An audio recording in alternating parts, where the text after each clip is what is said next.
So welcome to Healthy Living Live. I'm Chef AJ, and my guest today is the best-selling author, the New York Times best-selling author of the book Eat to Live.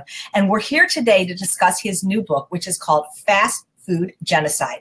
I'm pretty sure he needs no introduction, but in case you just crawled out from under a rock, he is Dr. Joel Fuhrman. His website is his name, www.drfuhrman, Fuhrman.com. And please welcome Dr. Joel Fuhrman. I am so excited to talk to you about this book.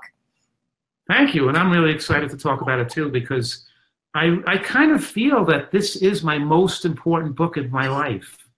You know, I really think that if people all over America really read this, that it could change, it could have massive change of the way people act and behave, and could change society.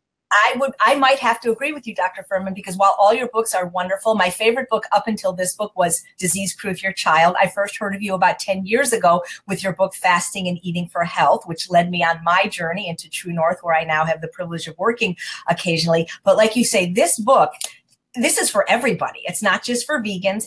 This book is going to have mass appeal as far as I'm concerned. And while you guys are watching, go to www.amazon.com and pre-order the book, because if you pre-order the book, it will not only help Dr. Fuhrman get on the best-selling list, New York Times best-selling list, but he'll give you a chapter in advance. The book comes out next week. So let's all do a solid for Dr. Fuhrman, pre-order the book. And while you're watching this broadcast, you can actually be sharing it right now with everybody on your pages. So fast food genocide. Genocide's a pretty strong word, wouldn't you say? I do. I think it's a strong word. And I think that, you know, people have to have a completely different idea of what food is doing to our country. They have no idea what's going on. You know, I think a lot of people out there understand that fast food, processed food, junk food, candy, soda leads to obesity, diabetes, heart attacks, strokes. But I don't think they recognize what's going on, that it decreases intelligence, that it causes criminal behavior, drug abuse, drug use, that it leads to mental illness, that it's destructive to people's futures and prevents them from coming out of poverty. I don't think they realize how much it fuels bigotry and racism. I don't think they see the food inequality and the poisoning going on of segments of our population, vulnerable people that whose lives are damaged. I don't think they recognize, just give you one example, I don't think people recognize that people who live in urban areas of this country that eat most of their calories from fast food and processed foods have 7 times the risk of developing a stroke before the age of 45. And so many hundreds of thousands of people are having strokes early in life, putting them in nursing homes, ruining their lives. So I don't think they see the full destruction that's really going on, and the fact that it affects the human genes so that it further damages your unborn offspring, even when you're not pregnant. In other words, the junk food you eat damages your genes to the point where now you have an abnormal baby with autism or heart defects or decreased intelligence or brain cancer. And you didn't know it was the junk food and fast food you ate when you were a kid that caused your baby to have these outcomes. So people are just seeing the tip of the iceberg, and they don't see the incredible negative effects that this junk food diet has on the American population. And we're living in a society and a time today where the majority of food eaten in America is processed food and fast food. Do you know the numbers, Dr. Fuhrman, about how much processed food do people eat approximately? Yes, it's close to 60% of the diet now. So it's more than eating regular food is processed foods. And animal products is about 33%, so it's double the amount of animal products people are eating processed foods. And so, you know, which is worse? And it's like saying, why argue which is worse when you're putting things that are continually, when you're not getting the phytochemicals, the antioxidants, the micronutrients we need, when we're eating all animal products and processed foods, we know most likely that the sugars and the chemicals and the fried foods and these artificial sweeteners are likely the most brain damaging foods we can eat. And they're creating a vicious cycle of disease and poverty in our country. You know, it's interesting because about 10 years ago, I wrote a book called Unprocessed, which I had the honor of you actually endorsing. And of course, I'm not a doctor, so it was not a scientific book, but I made the case that humans are not designed to eat processed food. But in your book, you gave the medical credence to everything I said in my book. scientifically that it's not just that it makes us fat and sick, it's that it actually causes brain damage. And I love that you're saying those words, because people need to hear this, especially now with Halloween coming up, and people are just going to start feeding their kids crap, and they're going to continue to eat crap on Thanksgiving and Christmas, and it's just going to be one big crap fest. Right. I'm very clear in saying the strong link between processed foods, fast food, junk food, and candy, and mental illness. Let's make this clear. It causes mental illness, and mental illness is a horrible thing. And let me give you one statistic. People who eat commercial baked goods like bagels and croissants and cookies, or fast food like French fries, 2 servings a week, 51% increased risk of developing depression. And it goes up from there in a dose-dependent manner. 3 servings, 4 servings, 5 servings, increases from 51% on up. One more statistic that's critical here. Children who eat candy, and that candy eating in childhood is linked to later life violence, drug use, and drug abuse more than any other parameter, more than not having a parent, more than having bad parenting, more than living in poverty, more than living in so in other words, more than any other feature looked at, the link between later life drug use is candy and sweets eating in childhood. And the people that are incarcerated in federal prisons, the majority of people incarcerated in federal prisons today are people who are there for non-violent related drug use, drug abuse, and drug use offenses. So the people get addicted to drugs, they get put in prison, you get families destroyed, and their mentality and their intellect and their ability to pull themselves out of their bad circumstances life is diminished because of the exposure to fast food and processed foods. So we have a vicious cycle going on, and people have no idea. And then we have Halloween, and people are celebrating, creating damage to our children's brains and predisposing them to addictions in later life. It's just an insane society. You know, I once volunteered in a woman's prison doing a pet program, and the crap that they feed. It's funny that the people that could benefit most from good nutrition, children, the elderly, incarcerated, they seem to get the absolute worst food possible. And somebody on the feed, Dr. Fuhrman Fab, says, do you include processed vegan foods? Of course. Crap is crap, whether it's, from an animal or not. I said earlier that the vegan foods are probably the most dangerous foods, more than the animal products are. In other words, we're saying is French fries in a commercial food establishment, you're cooking a potato in oil that's been reheated over and over again for hours, and it forms rancidity and carcinogenic and mutagenic and compounds. So we're talking here about very, very dangerous. The link between 1 serving of French fries a week and breast cancer is 1 serving a week increases risk of breast cancer later on in life by 27%. So we're talking here about tremendous ability of these foods to cause cancer. It's because of the way the foods are prepared. They're grilled, they're fried, they're deep fried, they're sweetened. So there's a lot of chemicals involved, a lot of factors involved with what makes these foods exceedingly dangerous. It's interesting because in your book and right now you're talking about the link between eating these foods and cancer. And once a week I volunteer at a cancer hospital. And all the doctors there say that the people's diets have nothing to do with their cancer. And while they're getting their infusions, they come around with their lunch card. It's usually either a ham and cheese sandwich or a turkey sandwich on white bread with mayo, chips, and a soda. But, they said, well, if my diet had anything to do with this, my doctor would have told me. Well, it's unfortunate, but obviously we can't rely on doctors to be nutritional experts. They don't really learn it, and we shouldn't expect it. I was giving a lecture 2 days ago, the day before yesterday, and one of the questions from the audience was, how can we get the medical profession to learn more about nutrition, or how can we get them to do this? And my answer was, why do we want that? Why do we expect that? Why are people so focused on doctors being nutritional experts? That's not what their specialty is. It's not what their knowledge base is in. And doctors just aren't nutritional. It doesn't matter if they're nutritional experts or not. It should be taught in. So my point of this book and my point of my message is that this should be reading, writing, and arithmetic and nutritional science taught in grade school to all the population, not just physicians. You can't go to a 10-minute doctor visit and expect him to teach you what should have taken you years and years of study to learn, because the one most critical thing that affects your health, your destiny, your intelligence, your dementia, your happiness, your mental attitude, everything is affected by the food you put in your life. And you expect your doctor to transmit that in a 5 or 10-minute visit? They're pharmacology experts. They're not nutritional experts. Don't expect them to be a nutritional expert. It's not what doctors do.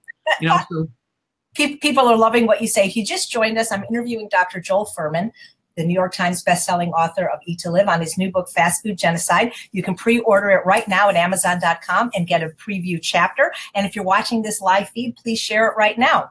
So, Dr. Fuhrman, in your book, the chapter on the brain, you say, the brain is a living organ that is exquisitely dependent on nutrients, and even small amounts of unnatural foods early in life can wreak havoc on this nutrient-sensitive organ. The damage becomes incrementally worse as we consume these foods in greater amounts. So a little bit's okay, right? A little bit. Well, I know we're talking here about the fact that moderation is whatever a person chooses to do, and that a little bit can lead to problems. I just mentioned earlier that one serving of commercial French fries a week increases breast cancer risk by 26%, and two servings of commercial baked goods, even a bagel or a cookie, increases risk of depression by 51%. So we're talking about when these foods are exceedingly dangerous, that you have almost all Americans taking high risk of developing mental illness, cancer, depression, and heart disease and strokes and dementia. So the brain, saying the brain is a sensitive organ, meaning that the loss of brain cells and the loss of intelligence begins when we're very young in life. The loss of ability to concentrate in school, the loss of mathematical skills, the loss of reasoning skills, of logical skills, of creativity, and all this is lost when we're exposed to these foods as childhood, and we're dumbing down our population. And what makes this so, how should I say, it makes this even worse is because we have a very unfair food distribution system. And we put people in certain areas of the country, and I go through the history of this in the book, of how this happens, of how after the Civil War, when Black Americans were freed, how they had more centenarians. That means more Black Americans, newly freed slaves, lived to be 100 years old than the white Americans did. They didn't have bad health. This is the bigotry that's going on, seeing that as doctors we learn, oh, in the Black population, they have so much more heart attack and diabetes and obesity and dementia and prostate cancer. But that wasn't always the case. They're not genetically defective or inferior. So I'm showing them in the book that there's no inferiority, medical or inferiority or intellectual inferiority, and that wasn't occurring. It's really it's the Jim Crow laws that came in, the segregating of blacks in the inner cities in the North, the lack of food distributions, the convenience stores, the fast food industry, that we took foods that were made during the war times of World War I and World War II, the Tang, the Spam, the Twinkies, the concentrated calories, the sodas, we put them into the inner cities. We made these foods cheap, we made them addictive, and we're feeding whole populations on them, and we've destroyed populations. And then we blame those populations on the effects of the foods that have been in there, that are placed in their environment.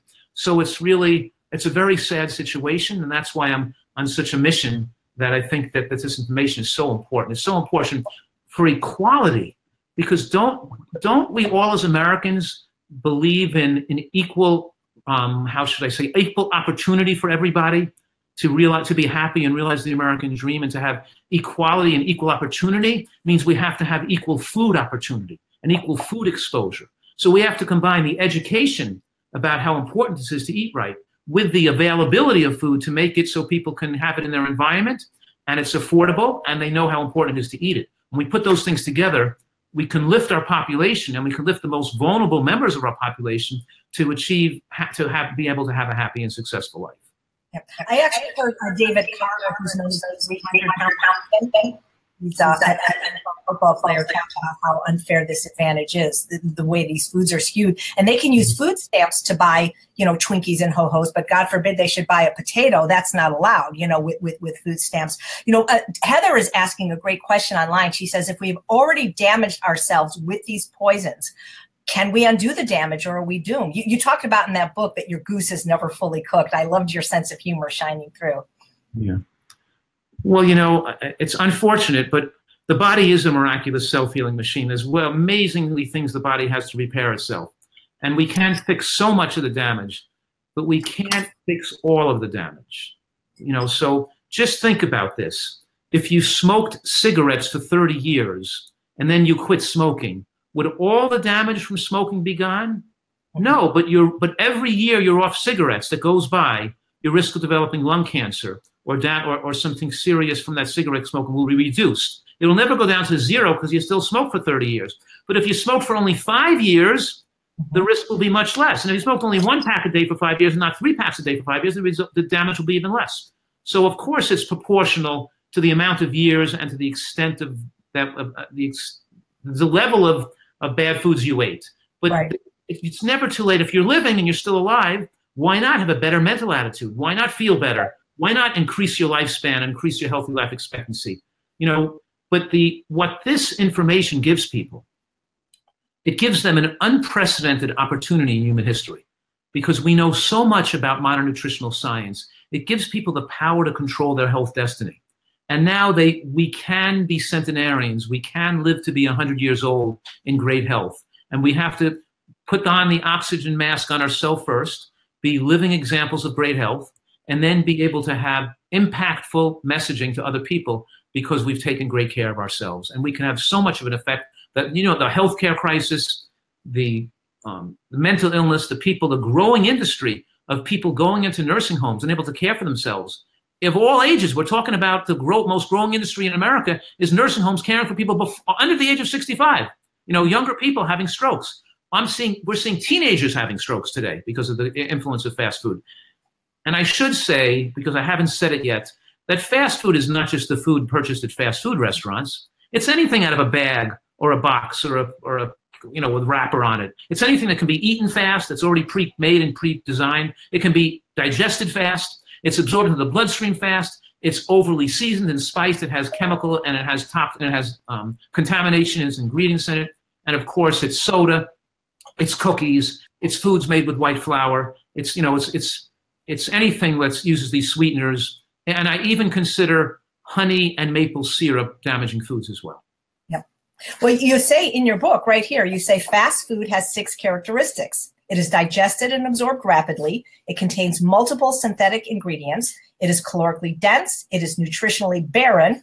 It is highly flavored. It contains excess salt and sugar. And one thing you said that I didn't know that I found I agree with that guy.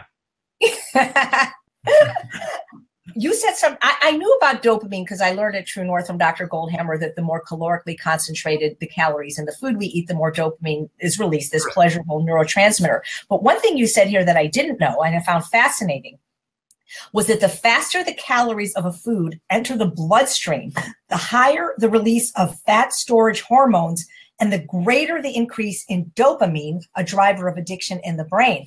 I did not know that. That was really interesting, actually. That's right. And that's where I noticed some people listening to us are putting up on their message board, they're saying, what about raw honey? What about, you know, maple syrup too? Those comes from a tree.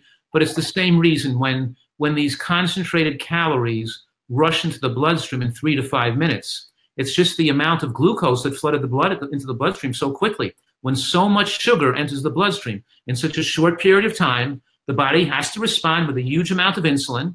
And insulin is a fat storage hormone. Insulin is it drives cellular replication, it drives cancer, it drives fat deposition, and it's proangiogenesis, means it promotes the growth of blood vessels that fuels cancer. So we're talking here about, it's just one alternative myth after another where people consider some as the most dangerous foods, they consider them health foods. You know, right. And the ones we're feeding to our children, Amanda says it's hard to stay away from these foods. They're everywhere. Yeah, that's true. They're readily available, easily affordable, socially acceptable. Do you think the processed food industry will ever be held accountable for the disease they are creating and have created, much in the same way that the tobacco industry finally was held accountable? I don't know what you mean by held accountable. Well, people were able to sue the tobacco industry for their longevity. Because people because they didn't know, at least at the beginning, you know, at a certain point, the Surgeon General put a warning package on cigarettes. But when cigarettes first became very popular, the movie stars of the 40s were smoking, no one knew that smoking was dangerous. Even people's doctors smoked and often recommended it to their patients. So a lot of people were able to file lawsuits that got lung cancer to the tobacco industry. And I'm just wondering if we could just, you and me, start a class action lawsuit against the processed food industry for creating all this disease. Well, I don't know about that, but you know, the NAACP and some of these people came to me, and I was lecturing in churches in the inner cities, and I was and contrary to the ivory towers of America that says these people aren't going to change what they do or they're not going to accept this message is none true. They see the terrible tragedies happening all around. They're hungry for this message. But the point I'm making right now is I was commissioned, or I asked to put a book together, and I put this book together to include a lot of information. And I want it to be a textbook to include information people have. And then other people can do things. They can write a smaller version. They could write one for little kids. They can sue people out of it. They can take information and do something else with it. In other words, this book houses a lot of information people need to know to get the ball rolling. And then whatever you want to do to take it further, and I'm advocating that the teachers teach it in school, and that educators and celebrities and politicians and athletes and all across America, PTA groups, we use this book as a starting point for discussions, for meetings. And in my local area where I live in New Jersey, parents are not allowed to bring sweets and candy and cupcakes and donuts to school on their kid's birthday. They're not allowed to bring junk food to the soccer games. But across America, this is going on all over the place. We have to start somewhere. And the point is, when you have the right information, it becomes easier for people to make the right start. Wherever they start, they're doing something that's going to change, to help change, facilitate change. So many people I know have kids with ADHD, hyperactivity, they're on medicine, autism. You say that any junk food eaten during the formative preschool years is associated with these conditions. Right, and we also making this clear that I'm not writing my own personal feelings or opinions here. I'm a reporter, and I'm collecting the evidence from the scientific literature and having it all in one place so people can access this information and be able to understand what's going on. And also showing it in a historical viewpoint, historically, the history of food in America and how damaging this has been on our world's population, because we've spread this message of fast food to other countries. And then we spread diabetes, and we spread breast cancer, and we spread dementia, and we spread strokes. And now we have a whole world that's addicted to, that's where we're destroying our population, we're destroying our environment, we're destroying our climate, everything's, and we have to change our society. And food is a great place to start in these changes that have to occur. You're right about spreading it to other countries. Like in Asia, they never were overweight. They used to have the lowest obesity rate. When I was in Japan, it was 1994, and everything I saw was McDonald's, KFC, Baskin Robbins. And I think the more other countries want to emulate us, the fatter and sicker they'll be like us, so it's crazy. On page 60, you say the fact that early childhood nutrition can have lifelong consequences indicates that nutrients affect the expression of genes that govern brain development. So is it true that it's more dangerous to feed these foods to children than it is, say, if you and I were to eat a cupcake? Well, when you and I eat a cupcake, it'll increase the risk of depression. But when a child eats a cupcake, it not only decreases their intelligence, but it damages their genes, because in the child lives the eggs of their children. You and I already had our children, or we're past the age where we're going to have more kids at this point. So when we eat something bad, we're not damaging the sperm of our eggs that we're going to feed to future generations. When you eat unhealthy foods when you're childhood, you're damaging your future children. When you eat these foods before you give birth, that means when you're 5 years old, your eggs for your future children are there already being damaged, and you could have a kid with autism or with a brain tumor because of the junk food you ate in the first 5 years of your life. So you've actually damaged. And we know that the excess animal protein fed to children can shorten their own lifespan, but it can also shorten the lifespan of their children and their grandchildren. Did you hear what I just said? That what you eat in the first 5 years of life can shorten the lifespan of your grandchildren as well? This is why it's called fast food genocide. You're talking about restricting your generations to come. When you have people, this is a very interesting concept, may not be so much relevant for most people, but when you overeat on animal protein, because then you're a predator, not prey animal. You're a predator like a lion or a tiger. Now, because if you're a cat that is eating rabbits, if the cat eats all the rabbits die out, and there's no more rabbits for the cat to eat. So the cats die out too. The lynx don't live if there's no more Arctic hares. So nature built a system in, whereas when the cats overeat calories, especially animal protein, muscle, it drives up hormones that shorten their lives. But that's not enough, because rabbits won't grow back and repopulate themselves if their population has been decimated. So the body damages its own genes. so your offspring from multiple generations get their lifespan shortened, so the rabbits can come back and propagate and not become extinct. So we have a whole process of science going on where we're damaging the future generations by us eating unhealthy. Wow. Thank you, Dr. Fuhrman. If you're just joining us, I'm talking to Dr. Joel Fuhrman, author of the soon-to-be-released Fast Food Genocide, which you can pre-order on Amazon right now. That will really help him to get this important message out and have this book also become a New York Times bestseller like Eat to Live. And speaking of Eat to Live, so many people are saying that it was that book that started them on their health journey. So I believe you. A lot of people are going to believe you in this book. So the question I'm getting from the parents is, okay, so now that we know this, what do we do? Our kids are already addicted. You know, some of them are older and resistant to change. You know, it's different if the kid hasn't been born or is 2 or 3, but when they're, you know, when they drive and still live with you, how do we get our families to be on board with this? Especially if we have a spouse that isn't eating this way. That seems to come up a lot, those conflicts. Right. Well, you know, that's why I spend so much time writing books. That's, you know, because we have to read and study. We have to become students of health, and we have to become experts in health. So I think that I want people to be able to articulate these concepts and explain them to others, and then become the role model for other people in their family and their environment. So nobody can change their child unless they change first. When a parent brings their child to see me when they're not eating right or have some problem, I say to the child, I need to enlist your help to get your parents to eat healthier, because they're addicted to these foods. And you won't believe it, in the schools, the kids, they absorb this information when they're taught it. They love it. They get excited by it. It's the parents that complain and are resistant, not the kids. So the question isn't really how do you get the kids to do it. The question is how do you get the parents to do it? How do you get the parents to love it, and because you can make great tasting desserts that you could taste just as better. Kids love that. Kids love to cook. They love to grow foods, and they love to see things growing. They love to be part of making. They understand the concept that you are what you eat, and not as it is the parents are. So it's really not a child problem. It's really a societal problem. So it has to be addressed on all these different levels of society simultaneously. Right. Well, so I agree. It is the parents, because if the parents eat healthfully, like Sharon McRae, who's watching this broadcast right now, the kids eat healthfully too. So it comes from the top down. Right. So does feeding children, in your opinion, these fast and processed foods from an early age set them up for a struggle with processed food addiction and cravings later in life? And if so, how? Right. So the book is a lot about that. The book talks about how these foods are designed to create addiction and cravings for them.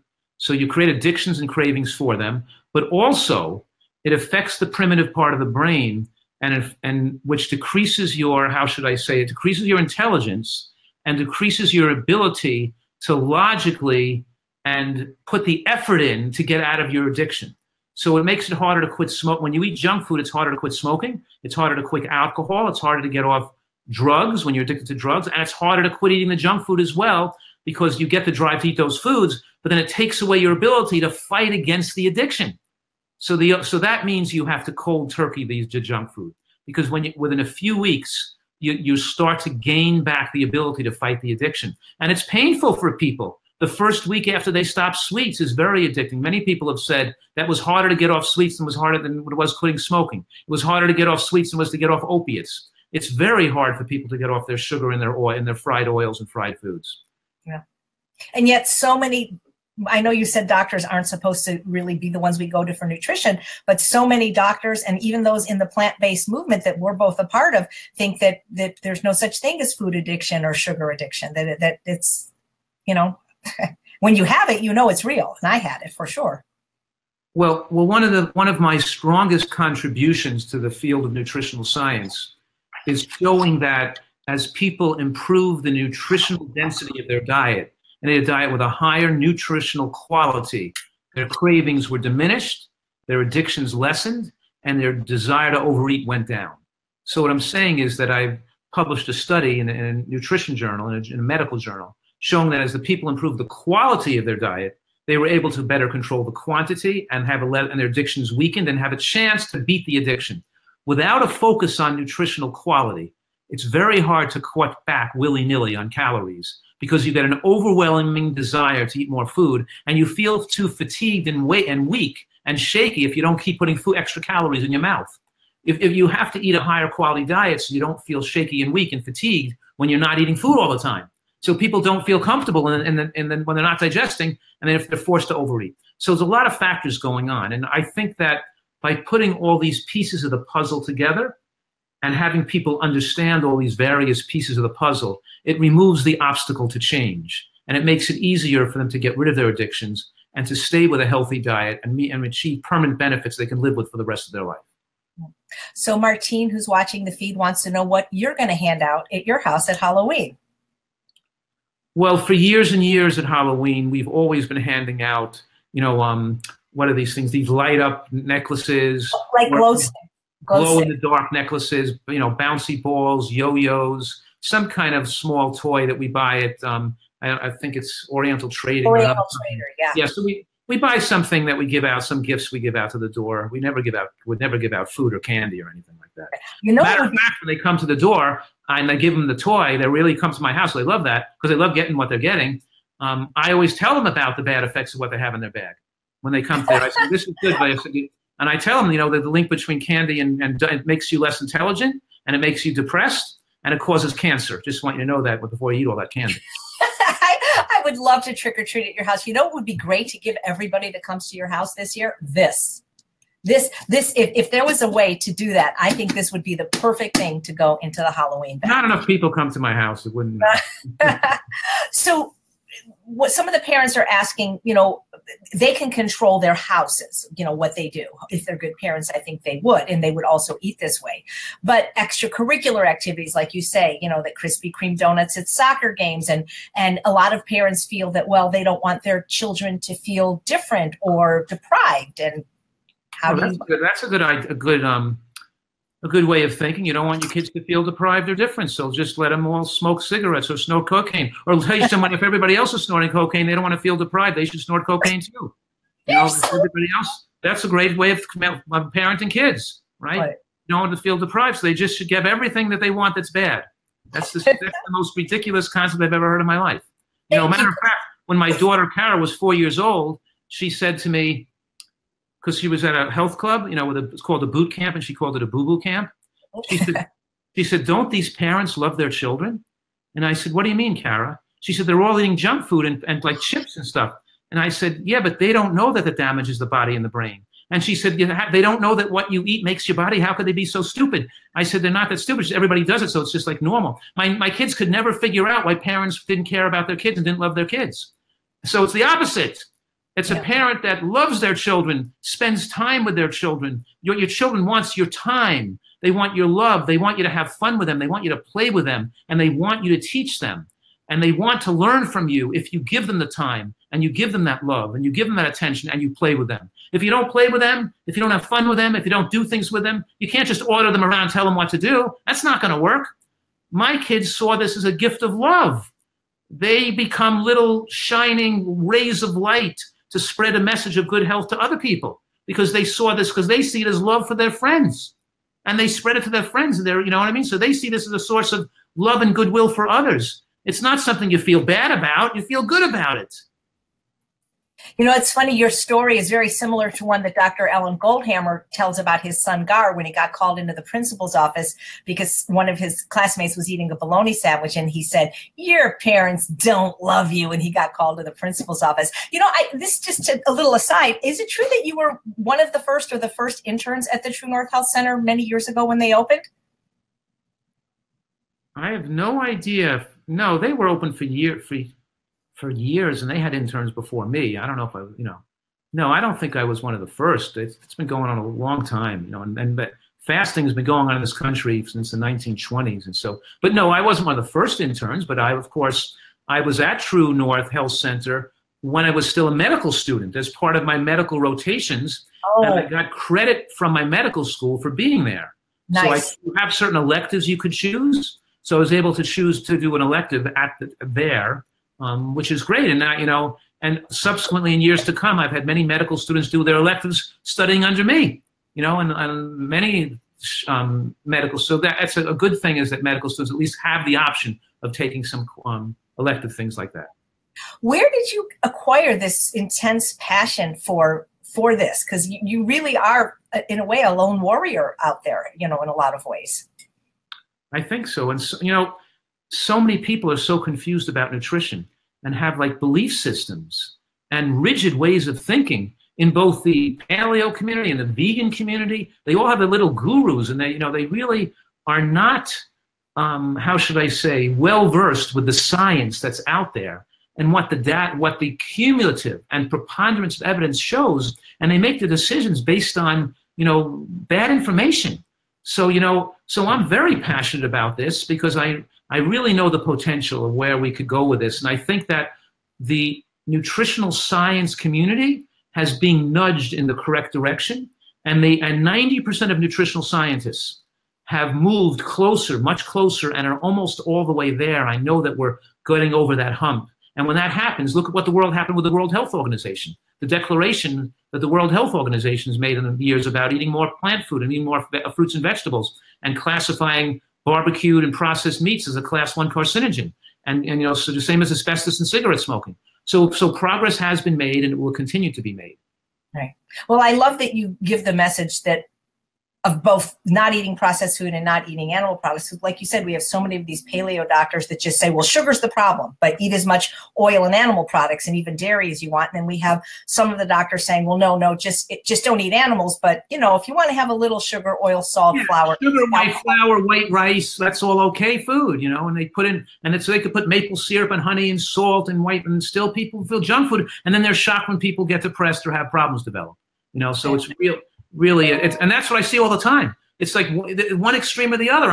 You have to be a equal opportunity employer of negativity. Yeah. And like you said earlier about the unfair advantage with minorities, processed food is an equal opportunity destroyer, Yeah. So Carol mentions that the preview chapter will knock your socks off, and it will. And what we're talking about, the preview chapter on the brain, is this book is coming out next week, but if you pre-order it right now on Amazon, you'll not only help Dr. Fuhrman get this book to hopefully be a New York Times bestseller like Eat to Live was, but you will get the chapter that she's talking about. So this is Breast Cancer Awareness Month. And so we'll switch a little bit from the destruction that's going to happen to our children and our children's children from eating processed food. But what role do you believe that processed and fast foods play in the promotion of breast and prostate cancers? And can someone who has been newly diagnosed with breast cancer significantly increase her chances of remission and survival by eliminating processed foods with or without conventional medical treatment? Well, thank you for that question. And it gives me an opportunity to state that as president of the Nutritional Research Foundation, we've fundraised for and began a study called the Nutritarian Women's Health Study, whose headquarters is at Northern Arizona University in Flagstaff, Arizona. We have over 2,000 women already enrolled in this study. We're hoping to enroll more than 5,000 women who are pledging to eat a breast cancer preventative diet. And we teach them what that is. They're monitored with special blood tests, and they're kept on track with information. And the bottom line is this, is that we're enrolling not just all women of all ages, we're also women who have early stage breast cancer, women who have breast cancer, showing that breast cancer can be reversed, can be prevented and reversed. And the data shows that the same diet style that prevents breast cancer makes women live longer and prevent recurrence in women who have breast cancer. Just give you an example. A study on women who have breast cancer followed for 10 years, and they tracked how many lignans they ate.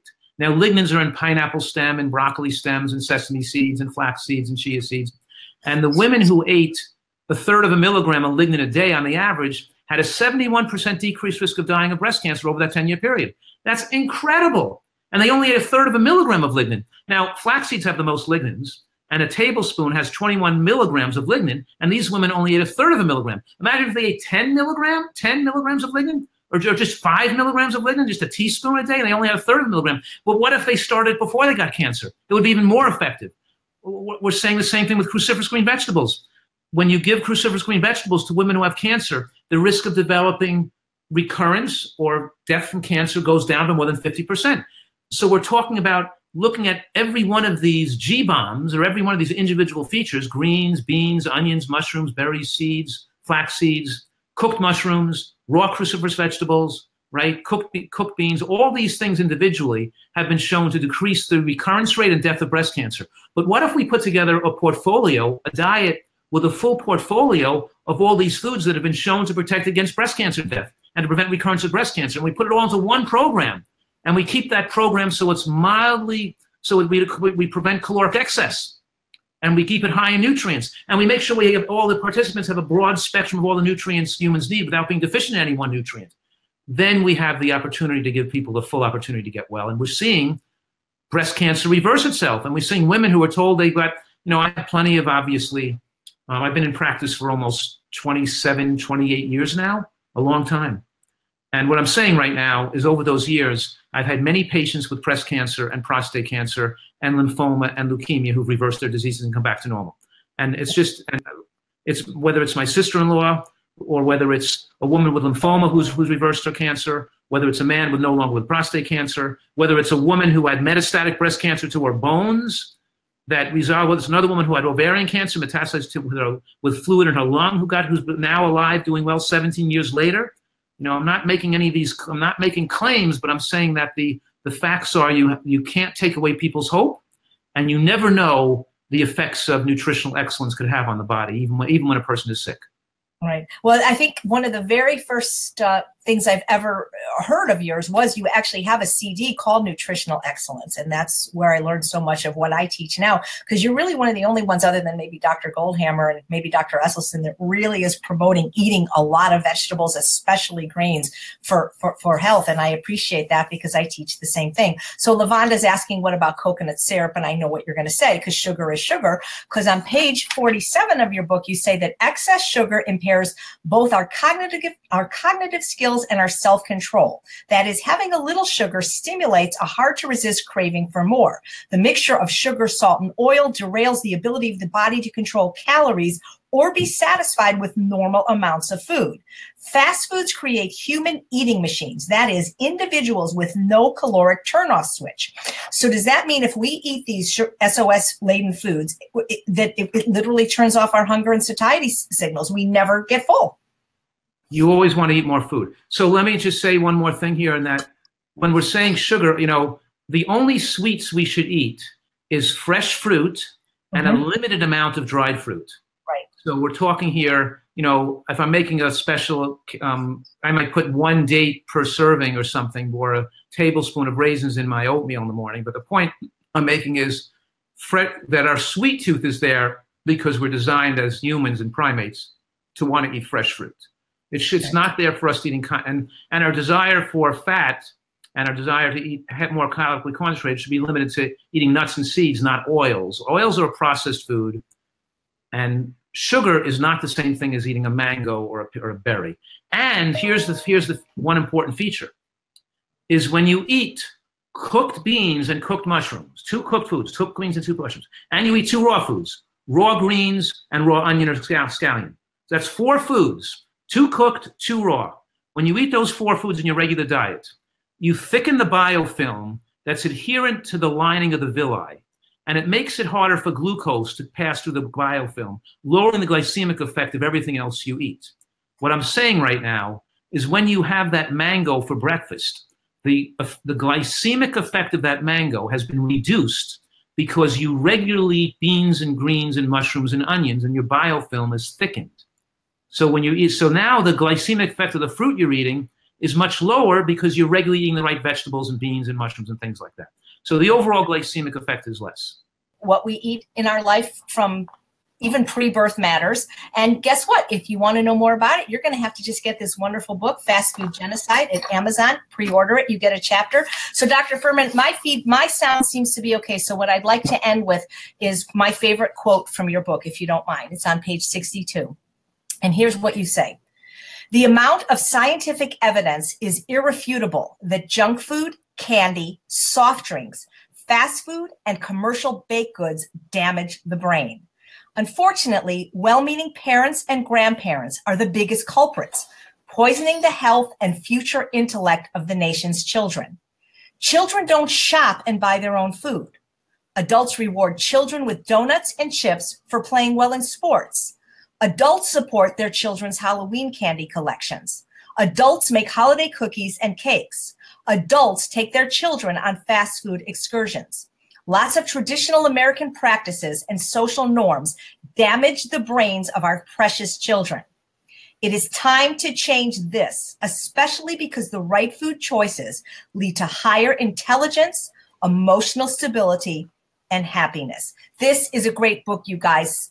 Please order it now. If you're going to get it, why not help Dr. Fuhrman's book become a bestseller by pre-ordering it on Amazon right now? You'll get an advanced chapter, and please share this broadcast with everyone. Dr. Fuhrman, I love your work. I love this book. I think it is my favorite of all yours, Fast Food Genocide. Thank you guys so much for watching. I think the sound glitch was only the end. You have to go to my website to get the advanced chapter.